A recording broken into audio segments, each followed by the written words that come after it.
Baik teman-teman, kita kembali lagi bersama saya di sore hari bersama Anak Medan Bersuara. Ketika sudah menonton rilis saya pertama di pagi hari tadi teman-teman, gimana reaksinya? Wow, sangat luar biasa ya. Tapi jangan lupa teman-teman, tolong dikomentari agar kita sama-sama saling memberikan informasi, agar kita lebih kuat untuk mengontrol, untuk mengawasi jalannya pemerintahan. Terlebih tentang kebohongan-kebohongan yang selama ini terbungkusi, rapi, tidak seakan-akan tidak tergoyahkan.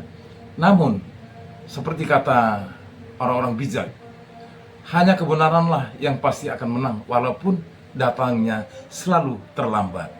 Teman-teman, di sore hari ini saya juga akan merilis satu rilis khusus, masih tetap seputaran siapa lagi kalau tidak dia, hey Pak Jokowi dong. Tapi buat teman-teman, perlu juga diketahui teman-teman, senjata rahasianya Pak Jokowi ini sangat luar biasa loh, untuk meninambobokkan para warga negara kita. Warga negara kita. Warga negara Republik Indonesia.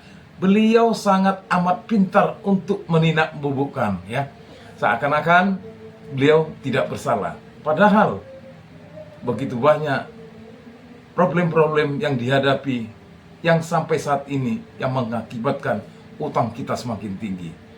Tapi saya tidak akan mau bawa ke situ. Saya hanya mau menunjukkan kepada teman-teman pintarnya Pak Jokowi meninambobokkan warga negara Republik Indonesia ketika dia melakukan kunjungan, bahkan open house yang akan nanti diselenggarakan ya, kemungkinan di tanggal 15 April.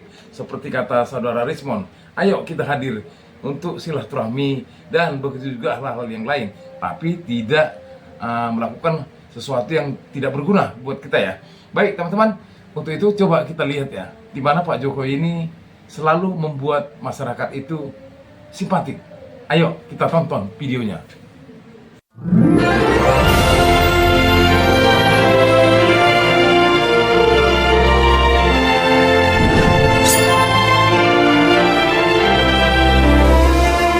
A prince never lacks legitimate reasons to break his promise. Cause I don't give a fuck what you say. Yeah, I'ma do shit my way. So you can go kick rocks, I'ma stack bricks up, build what I want to make. Yo, I got a lot of shit to say, so I'ma do this every day. I'll be writing things until I'm fucking buried in my grave. 6 feet deep under, but my body won't decay. Cause my messages are timeless, so they'll put them on display. Oh yeah, I rap with a certainty, I have a sense of urgency. A message for eternity, for everyone internally. I had some people burning me, but now they fucking learn to see I ain't the one to fuck with, now they looking nervously. And I don't really care what you think of me respectfully. You can kick rocks if you think you're fucking better, see I will outwork you, turn you to an enemy. Hurt you so bad that you're gonna need some therapy. Begitulah cara Pak Jokowi untuk meninambobokkan sebagian warga negara masyarakat. Namun dibalik itu teman-teman, ya, untuk menutupi kebohongan pasti segala cara akan dilakukan. Tetapi dari antara beberapa presiden ya yang masih hidup ya, kita menyatakan yang masih hidup lah, gak ada presiden yang setelah dia sudah selesai menjabat dilakukannya hal seperti ini. Tetapi dia malah mendirikan misalnya seperti Habibie Center, begitu juga Pak SBY. Tapi Pak Jokowi ini sangat lain. Dikala negara kita dalam keadaan, ya katakanlah seperti yang dikatakan melakukan efisiensi, yang terpojok dan yang merasakan total langsung itu adalah warga negara Republik Indonesia seperti kita-kita ini. Namun teman-teman, juga sahabat-sahabatku di mana saja berada, mari agar kita ketuk pintu hati warga negara Republik Indonesia untuk mengetahui siapa sih sebenarnya Pak Jokowi yang begitu pintar dan begitu bijak menutupi kebohongan-kebohongan yang selama ini lewat ijazah-ijazah yang sampai saat ini masih belum selesai. Bahkan data-data terbaru semakin terbukti dan semakin terlihat. Seperti apa yang akan saya tampilkan teman-teman, di mana ini adalah salah satu data terbaru atau bukti terbaru mengenai perihal Fakultas Kehutanan yang ada di UGM. Kita lihat apa saja yang akan dijelaskan dalam hal atau video ini. Untuk itu sahabat-sahabat, segera atau lakukan share agar semua warga negara Republik Indonesia melihat, mengetahui, dan semakin pintar. Paham teman-teman? Kalau begitu, ayo kita simak video selanjutnya. Sebentar teman-teman. Bapak Kasmujo tadi ada tadi ke depan Pak Kasmujo. Beliau itu dulu waktu membimbing saya, seingat saya galak sekali.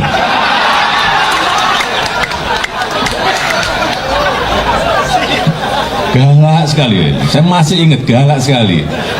Tapi sekarang saya melihat beliau sangat bijak sekali. Sudah berubah. Ya enggak, saya nggak tahu yang berubah saya atau yang berubah Pak Kasmujo. Tapi sekali lagi Pak Kasmujo, saya mengaturkan banyak terima kasih karena bimbingan Bapak di jurusan teknologi kayu. Saya mengaturkan banyak terima kasih karena bimbingan Bapak di jurusan teknologi kayu. Assalamualaikum warahmatullahi wabarakatuh. Perkenalkan, saya Muhammad Naim. Saya masuk Fakultas Kehutanan tahun 73, menyelesaikan S1 di sini di fakultas. Ya, sekarang saya termasuk orang yang dituakan di Fakultas Kehutanan UGM. Fakultas Kehutanan UGM ini memiliki sejarah yang cukup panjang sebenarnya. Karena pada awalnya bergabung dengan Fakultas Pertanian, bagian kehutanan. Kemudian untuk Fakultas Kehutanan itu mulai ada semacam perkuliahan itu dari tahun 50 sampai tahun 57. Tahun itu dosennya masih sebagian besar dosen Belanda yang masih tinggal di Jogja. Di antaranya adalah Profesor Steve, Profesor Gardner, Profesor Juta, Profesor Verkier, dan Profesor Verstich. Mereka mengajar bidang-bidang silvikultur, bidang perencanaan hutan dan manajemen. Dosen Indonesianya itu adalah Insinyur Sudarwono Harjosudiro, Insinyur Sumaryo, Insinyur Sunaryo, Insinyur Aten Kuswanda, yang semuanya merupakan dosen terbang. Tahun 62 sampai 67 itu betul-betul Fakultas Kehutanan mengalami satu krisis yang luar biasa, terutama krisis yang terkait dengan keberadaan dosen. Belanda saat itu didomplengi oleh sekutu atau Belanda yang mendompleng sekutu melakukan pengecekan di wilayah bekas jajahnya di Indonesia. Pada saat itu sekutu tidak berhasil menguasai Indonesia dan akhirnya semua staf pengajar, peneliti-peneliti Belanda disuruh kembali ke tanah tumpah darah Belanda. Pada saat itu sistem pendidikan yang dianut adalah sistem bebas, yaitu di tahun 50-57 itu sistem bebas, sedangkan tahun 62-67 itu sistem bebas dengan adanya kenaikan kelas. Tahun 78 sampai tahun 98 kurikulumnya berubah menjadi sistem kredit semester, dan itu mahasiswa diharuskan mengambil salah satu dari 4 jurusan itu sejak awal. Yang tadinya jurusan Fakultas Kehutanan itu hanya 3 tadinya, tetapi pada tahun 78 ada satu lagi, di samping silvikultur, manajemen hutan, kemudian teknologi hasil hutan, ada satu lagi yang dibangun, dibuat, didirikan tahun 78, yaitu konservasi sumber daya hutan. Apa yang dimaksud kehutanan secara umum? Jadi mahasiswa dari mulai mengambil mata kuliah mengumpulkan SKS sampai 120 SKS, itu semua materi yang diambil itu sama. Artinya 4 jurusan itu mengambil sama-sama mengambil materi yang sama. Tetapi setelah 120 sampai lulusannya 144 SKS, maka mereka diberikan kesempatan untuk memperdalam minatnya. minat silvikultur, minat konservasi sumber daya hutan, minat manajemen hutan maupun minat teknologi hasil hutan. Di Fakultas Kehutanan memang tidak sama dengan fakultas-fakultas yang lain, karena memang aturan dari Dikti menunjukkan bahwa untuk Fakultas Kehutanan itu hanya cukup satu prodi. Oleh karena itu program studi di Fakultas Kehutanan itu hanya satu, yaitu prodi kehutanan dengan 4 minat. 4 minatnya tadi sudah saya sebutkan, silvikultur, manajemen hutan, teknologi hutan, dan konservasi sumber daya hutan. Anak-anak sekalian, harapan kami pada saatnya nanti setelah Anda lulus, Anda sekalian menjadi forester yang tangguh dan berkarakter. Nah, bagaimana teman-teman setelah melihat tampilan tadi?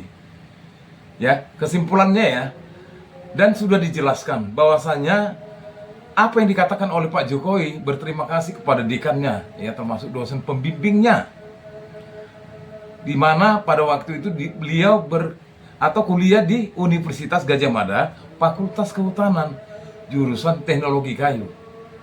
Namun pada saat itu, dan disampaikan oleh termasuk tokoh yang dihormati ya di UGM, bahwasanya tidak ada jurusan Teknologi Kayu, konservasi hutan ada yang terbaru. Dan di sini kita sudah dapat simpulkan teman-teman ya, di mana Pak Jokowi itu pintar untuk meninabobokan beberapa masyarakat, ya. Memang itulah yang terjadi teman-teman. Dan untuk itu saya dan sahabat-sahabatku, mari kita lanjutkan agar kebodohan, kebohongan, serta kemunafikan yang dilakukan oleh seseorang yang harus kita benar-benar bongkar. Karena kalau tidak, teman-teman, kita malu lagi. Kalaulah seandainya ini terbukti bahwasanya ijazah tersebut palsu, apa yang teman-teman bisa lakukan?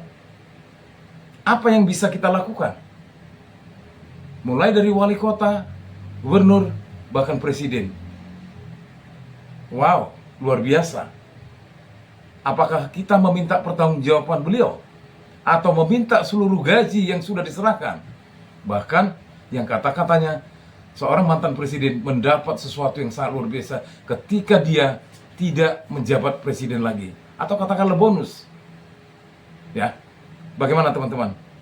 Jadi di akhir penghujung konten ini, saya hanya mengingatkan teman-teman untuk kita sama-sama berjalan bergandengan tangan untuk mengawasi jalannya pemerintahan yang sampai saat ini kita belum paham. Terima kasih buat sahabat-sahabatku di mana saja berada. Jikalau konten ini bermanfaat, mohon dibantu. Dan buat teman-teman yang sudah memberikan combine konten, saya mengucapkan terima kasih ya.